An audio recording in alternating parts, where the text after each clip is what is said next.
السلام عليكم ورحمة الله وبركاته. ازيكم يا حبايب قلبي؟ عاملين ايه؟ يا رب تكونوا بخير. كل عام وحضراتكم بخير. وقبل اي حاجة، اللهم صل وسلم وبارك على سيدنا محمد وعلى آله واصحابه اجمعين. حبايب قلبي، فضلا وليس امرا، ما تنسوش تدعمونا بلايك حلوة زيكم، تشاركوا الفيديو مع اخواتكم واصحابكم وحبايبكم عشان نكبر بيكم وليكم.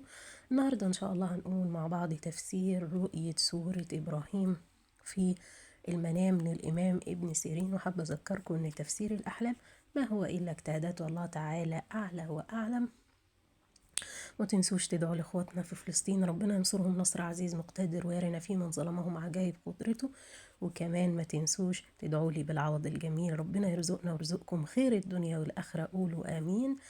النهاردة هنقول التفسير سورة إبراهيم، رؤية سورة إبراهيم في المنام للإمام ابن سيرين. والإمام ابن سيرين قال إنها من أعظم الدلالات التي ذكرت في كتابه، ودلت الرؤية أو بتدل رؤية قراءة سورة الإبراهيم في المنام على الخير في جميع حالاته، كما دلت على برضو بشائر الرزق والراحة النفسية والطمأنينة لصاحب الرؤية أو صاحبة الرؤية. كمان سورة إبراهيم آه، ليها تفسيرات أخرى زي رؤية سورة إبراهيم في المنام بتدل على تفريج وزوال الهموم. وكمان رؤية سورة إبراهيم في المنام بتدل على إن صاحب الرؤية أو صاحبة الرؤية صاحب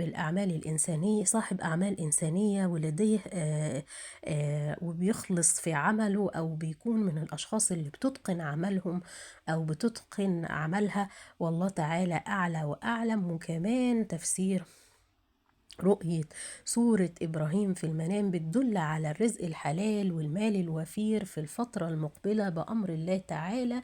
وكمان بتدل على وقراءة سورة إبراهيم بتدل على يعني دي بتعتبر من أعظم الرؤى المحمودة اللي بيراها صاحب الرؤية.